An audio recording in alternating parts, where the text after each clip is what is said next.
This week I'm here in Brussels for the Ethereum conference, a place where you can explore all these new ideas surrounding the Ethereum blockchain, make some new connections, and hopefully we are also able to find some real Web3 use cases. I've never been here, I'm super excited. I would say, let's go.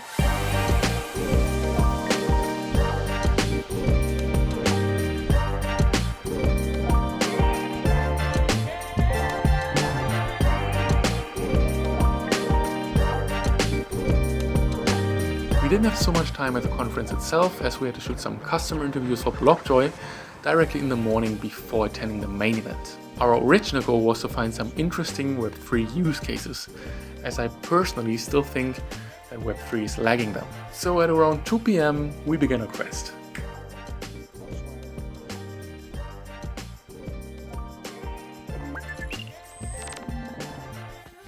All right, we made it inside ETHCC. Let's try to find some real use cases over here. Let's see. On the bottom floor of ETHCC, there was an exposition area with some booths, I think around 40 to 50. And I walked around a little bit and took a look at some projects. And yeah, what can I say? So at this point, we circled around once, and I have to say I'm a little bit disappointed because there's more projects that are actually trying to fix problems that blockchain produced than real Web3 use cases for the end consumer. It's pretty sad, but the merge booth over there and the ledger booth is actually the most consumer-friendly product. So maybe we can find the real use cases somewhere else. I hope so, because this seems to be more people trying to get a cut in the middle, and that's what Web3 shouldn't be about. Of course, I know that pioneering work in the blockchain space is incredibly important and crucial. Blockchains need to scale, they have to be more efficient and preserve their decentralization. But personally, I think that the balance of the exposition area is just a little off. I just wish there would have been more projects that are more end consumer related. And yeah, almost everything was just solving blockchain problems. Unfortunately, during our visit, there was a longer pause for the speakers. So we just decided to explore the conference a little more, but we found nothing truly interesting.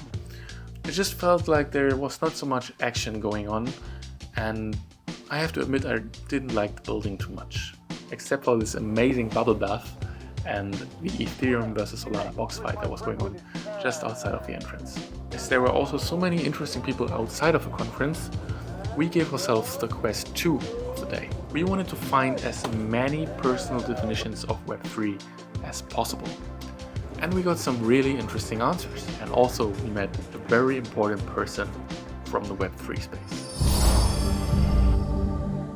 All right, well, to me, Web3 is obviously decentralized internet. I feel it's very important to finally be able to own everything that you do on the internet. And with Web2, it just wasn't there. Web3, I think we'll be able to make it.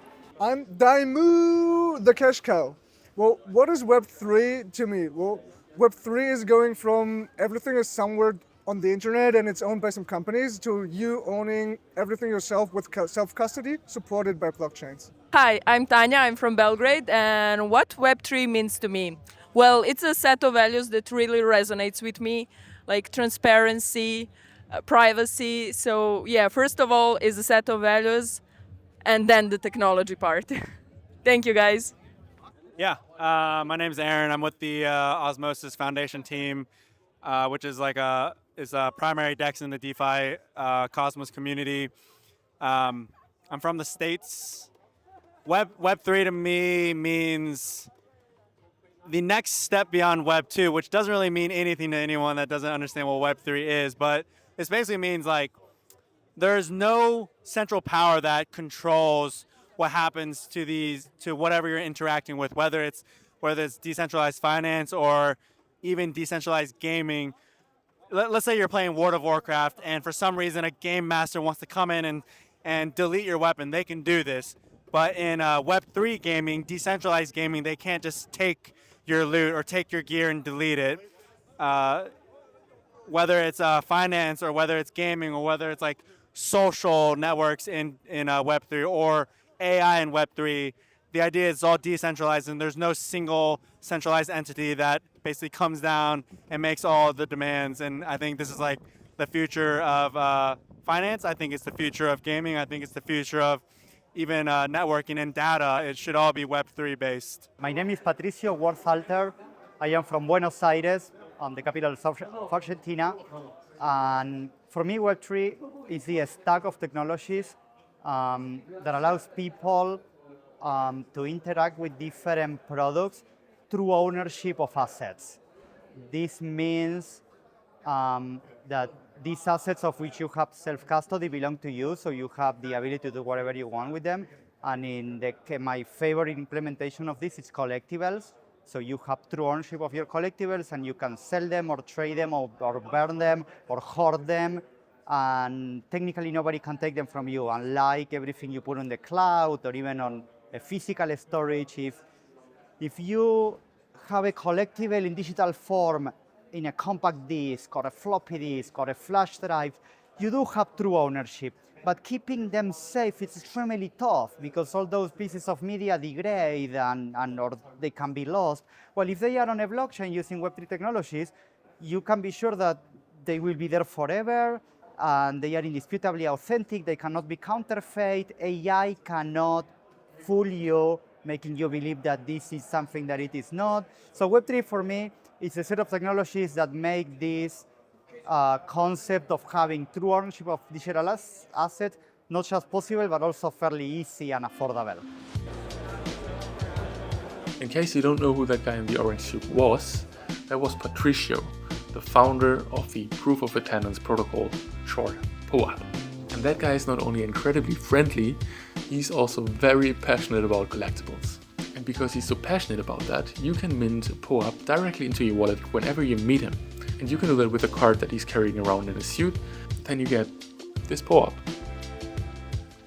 You've met Patricio in July of 2024 with some links inside, and actually there are even photos of people just meeting him randomly. It's quite a cool idea. You just need to try it out. It's more for the collectible nerds of us.